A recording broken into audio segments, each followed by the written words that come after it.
Matilda Domini y hoy le vengo a hablar sobre mi trabajo, que es la relación entre el ser humano y el caballo. Elegí este tema ya que desde muy chica tengo un vínculo muy cercano a estos animales y siempre me llamó la atención en todos los aspectos. Todo comenzó cuando mis papás me llevaron al Club Hípico Norte, una colonia de caballos, a mis 7 años de edad, donde realicé diversas actividades. A raíz de eso, empecé equitación en el Club Hípico Argentino a mis 9 años, ya que no quería perder este vínculo que había logrado con estos animales. Luego empecé en el Club Hípico Alemán y tiempo después tuve la oportunidad de tener mi propia yegua, Medalla, con la que viví varias experiencias que me enseñaron mucho a lo largo de estos 4 años. Desde ese momento tuve muy en claro que quería hablar sobre nuestro vínculo con estos animales. Es por eso que se me empezaron a surgir varias preguntas. ¿Qué relación existe entre el ser humano y el caballo? Esa fue mi pregunta principal, que le dio el título a mi trabajo. Y a lo largo de esta investigación logré ver que podían ayudar a las personas. Y me pregunté, ¿cómo las ayudan? Y ahí fue cuando encontré la equinoterapia. Pero antes de poderme centrar en esta terapia, me pregunté, ¿qué es? ¿Se ayudan mutuamente? ¿En qué los benefician? Estas preguntas logré respondérmelas en libros, artículos, experiencias personales, charlas con mis tutoras externas, Samantha y Verónica, y mi práctico.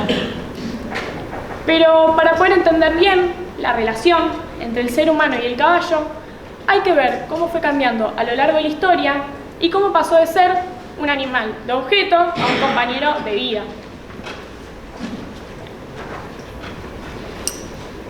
El caballo se reconoce por ser un animal muy veloz, fuerte y sobre todo muy sensible. Lo más interesante es cómo ellos se comunican con nosotros, ya que no es con el habla, sino con el lenguaje corporal, ya sea mover las orejas, cambiar la postura, la mirada e incluso la respiración para mostrar cómo ellos se sienten. Acá podemos observar unas imágenes donde en una es muy diferente a la otra. En una tiene las orejas para atrás, cómo le cambia la mirada. Así se suele mostrar cuando están enojados, con ansiedad o en un lugar donde no se sienten cómodos. Además, está confirmado científicamente que ellos pueden percibir nuestras emociones. Por ejemplo, Lainey Plops, una investigadora de Inglaterra, que estudió cómo piensan y sienten los caballos, confirmó que ellos reconocen las expresiones humanas, saben o sienten cuando una persona está triste, angustiada, feliz, tranquila o exaltada, y perciben nuestro ritmo cardíaco y la tensión de nuestro cuerpo, incluso cuando estamos callados. A partir de esto podemos mirar cómo fue cambiando a lo largo de la historia.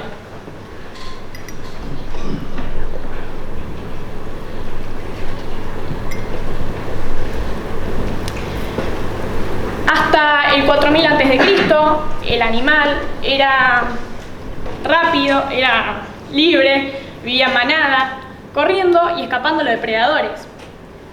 Y el humano simplemente lo usaba para la caza. No había un vínculo cercano. Es más, se alimentaba de ellos. Pero luego, después del 4000 a.C., lograron ver que este animal podía ser mucho más que simplemente una presa. Era ágil, rápido, fuerte. Entonces se empezaron a acercar y a domesticarlo, y así poco a poco a cuidarlo. No fue un proceso nada fácil, ya que este animal es muy sensible y desconfiado, pero una vez que logra sentirse seguro, se entrega de una manera increíble. Al principio se acercaban con comida, paciencia y cuidado, y una vez que lograban ganarse la confianza, los agarraban y los iban acostumbrando a su presencia y así domesticarlo y ir reduciendo su miedo. El caballo, una vez finalmente domesticado, dejó de ser un animal libre y pasó a vivir con el humano, adaptándose a sus necesidades y pasando a ser un gran compañero fundamental para el trabajo. El primer uso que le dieron fue para la monta, ya sea para hacer largas distancias en menos tiempo, luego para la carga. Llevaban objetos como alimentos, ya sea frutos, carne, agua o granos, herramientas y maderas para el trabajo, mercancía para el comercio y provisiones y armas para las guerras. Lo más importante y algo fundamental fue para la conexión, ya que al ser el único transporte que existía en aquel momento, llevaban productos, personas y mensajes entre pueblos y ciudades. Pero el caballo hacía esto bajo presión, pero a la vez el humano le daba cuidado y alimento, generando un vínculo de cooperación. Luego otro uso que le dieron fue para tirar ardos y carros. Lo que hacía era elaborar la tierra y sembrar más rápido. Acá podemos observar dos imágenes donde el caballo llevaba la carga y en el otro cuando utilizaba el ardo, que ahí tenía unos elásticos y herramientas atadas a su cuerpo, que eso era lo que ataba el objeto que elaboraba la tierra, a lo que formó un gran compañero que acompañaba día a día al ser humano de trabajo. Luego lo utilizaron para la guerra y el caballo dio una gran ventaja en las batallas, ya que al ser rápido y fuerte, y más cuando se creó el estribo. Para los que no saben, el estribo es un tipo de soporte, objeto, que cuelgas de la montura, ya sea de metal o de madera, y lo que hace, o los ayudó para no caerse y mantener el equilibrio. También para utilizar las armas pesadas como la espada y la lanza, e incluso se podían parar en ellos y lanzar con más impulso y fuerza la lanza. También le sirvió para golpear con más fuerza al enemigo, sin caerse. Y ellos formaron una gran conexión, donde el jinete necesitaba que el caballo respondiera en el medio del caos, ruido y peligro, y a su vez el caballo necesitaba las órdenes claras del jinete para no desorientarse.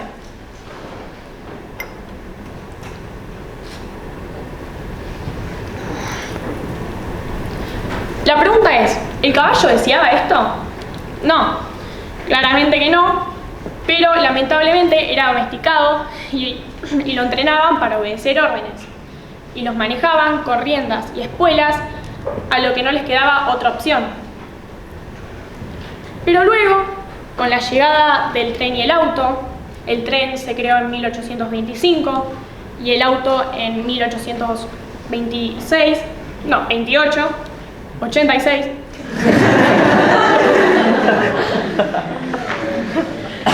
El caballo dejó de ser un principal medio de transporte, pero nunca perdió su importancia. Hoy en día los podemos encontrar en deportes como polo, equitación, volteo o carreras, trabajo rural como campos y rodeo, y turismo y ocio como cabalgatas y paseos. Pero lo más importante para mí, que era lo que le quería dar hincapié, es en la quinoterapia, ya que no solo es increíble el vínculo que forma la persona con el caballo, sino también cómo ellos nos pueden ayudar. La quinoterapia no fue creada por una sola persona, sino que se fue desarrollando a lo largo del tiempo.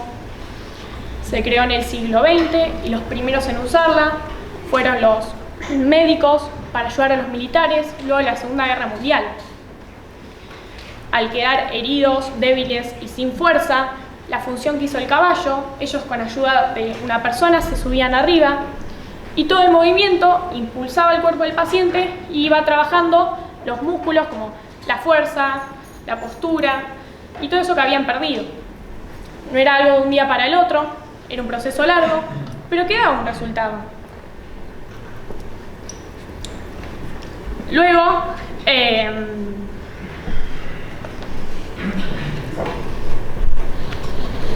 los años 60 y 70, se organizó la terapia con caballos de forma profesional.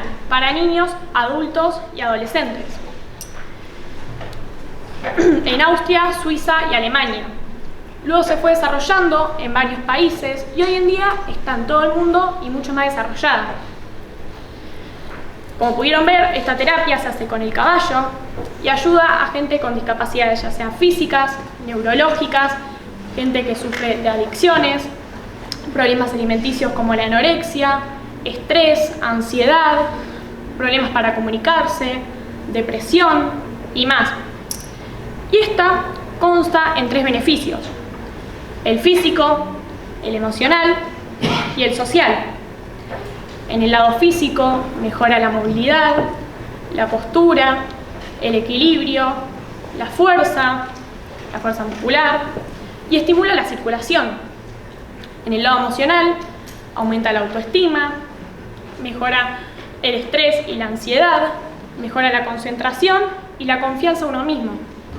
Y en el lado social mejora la comunicación y la autoestima y confianza para relacionarse con las otras personas. Estos 3 aspectos que acabo de nombrar están en diferentes módulos: hipoterapia, equitación terapéutica y social. Estos 3 módulos están dentro de la quinoterapia, ya que son formas diferentes de trabajar con el caballo según lo que necesite el paciente. La hipoterapia es cuando la persona, o en este caso el paciente, se sube y no monta el caballo, sino que se deja llevar por él. Hay una persona que lo lleva de tiro y todo el movimiento del caballo impulsa el cuerpo del paciente, mejorando así los beneficios físicos que nombré anteriormente, como la postura, la movilidad, el equilibrio y más. Por otro lado, está la equitación terapéutica, que es como la equitación tradicional, pero adaptada como terapia. Lo que hace, vos podés guiar y montar al caballo con ayuda del terapeuta, trabajando así la concentración, el estrés, la ansiedad, controlar tus emociones y más. Y por último está el social. El social son actividades, pero abajo del caballo, donde podés darle de comer, como cepillarlo, ya sea el pelo, las crines, darle de tomar agua y estar con él. Pero esta actividad también está en la hipoterapia y en la equitación terapéutica, ya que esto suele tardar 30-35 minutos, pero se suele extender a 1 hora, incluyendo las actividades abajo del caballo, como cepillarlo, darle de comer y estando con él generando una conexión especial y un beneficio único.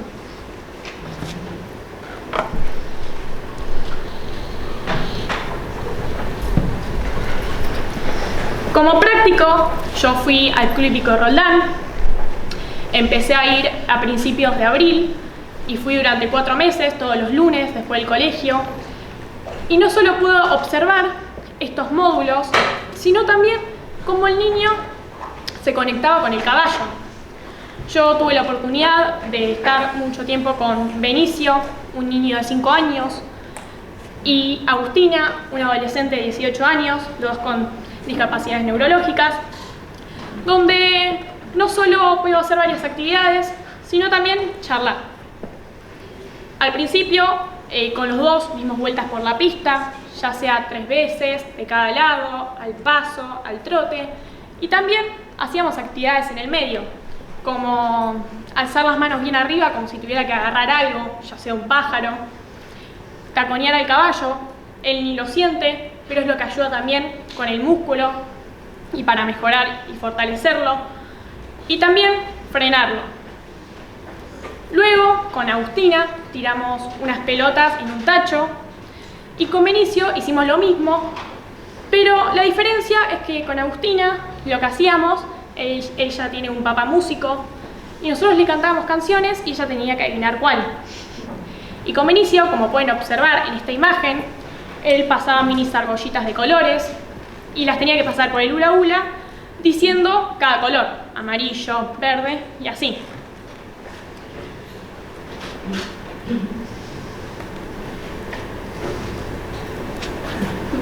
Como segundo práctico, pude participar en una cabalgata recreativa.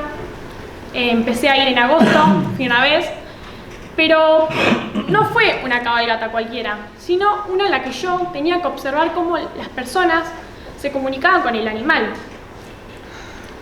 Al principio, cuando llegué, los caballos ya estaban ensillados, algunos les daban azúcar, estaban con ellos, y al empezar la cabalgata, duró entre 30 y 35 minutos, al principio yo creía que me hablaban a mí, pero no, le estaban hablando al caballo. Eso era lo que pude ir observando. Otro simplemente se quedaba callado, observando al caballo, otro le iba hablando o acariciando, pero también disfrutando de la cabalgata y el paisaje. Y yo, bueno, me quedé observando y escuchando la respiración del caballo y cómo la herradura iba chocando con el piso y escuchando sus pasos. Al finalizar la cabalgata, los desencillamos, les dimos de comer y de tomar agua, a lo que para algunos fue un desafío, que los entiendo porque a mí me pasaba lo mismo. Hoy en día me pasa lo mismo. Pero es parte de este vínculo. Fue algo hermoso, que es algo que lo volvería a hacer 1 y 1000 veces y que recomiendo a muchos hacerla porque si tienen la oportunidad es algo muy lindo.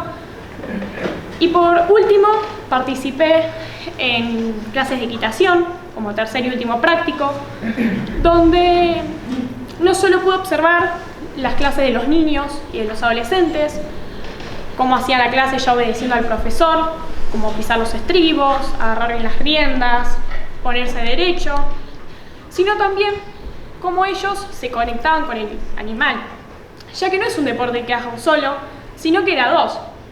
Entonces, todo lo que vos estés pasando, porque puede ser que te estreses, te enojes, pero muchos no son conscientes y se la agarran con el caballo como si él tuviera la culpa. Pero algo que hay que tener muy en cuenta, como dije al principio, ellos sienten las emociones.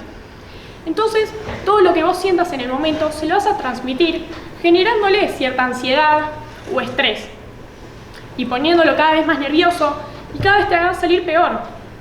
Entonces, puede tener una charla al finalizarla, contándoles un poco que ellos también sienten. Y es más, son más sensibles que nosotros. Después la clase de los adolescentes, los pude ver y los llevaban con más tranquilidad, pero obviamente con sus dificultades, porque es parte del deporte. Pero luego le pude hacer una entrevista a uno de cómo había llegado profesionalmente al nivel que está ahora, ya sea como el deporte, pero con su caballo. Y algo que me dijo que hay que tener muy en cuenta es cuando vos estás con un caballo o lo comprás, o ya sea que lo pensionás, es como alquilar. Suena feo, pero es así. Tenés que ganarte su confianza, ya que él tiene que saber quién se está subiendo a su cuerpo, estarse seguro con quien está y en el ambiente en el que está. Es por eso que si es necesario quedarte 1 hora o más, te quedás ya sea quieto, dándole comer o acariciándolo para que vea que con la persona que está seguro. Con todo esto, llegué a la conclusión de que la relación entre el caballo y el ser humano fue cambiando mucho a lo largo del tiempo. Pasó de ser un objeto y supervivencia a un compañero fundamental y una relación de confianza y cariño y mucho cuidado. Hoy no solo los podemos encontrar en deportes o tareas del campo, sino también en actividades que nos ayudan como la equinoterapia, dándonos bienestares físicos, emocionales y sociales.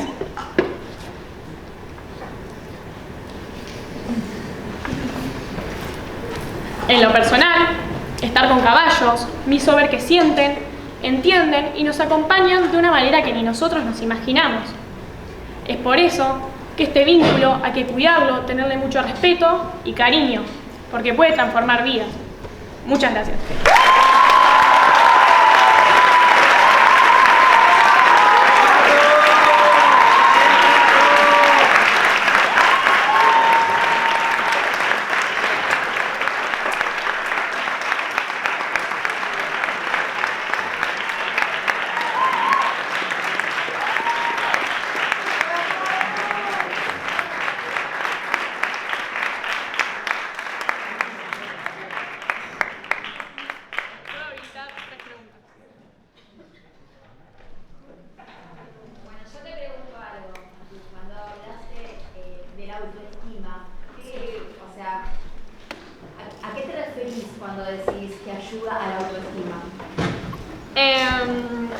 No me refiero a la autoestima del lado físico, sino, por ejemplo, una persona que se crea incapaz o no tenga confianza de sí mismo.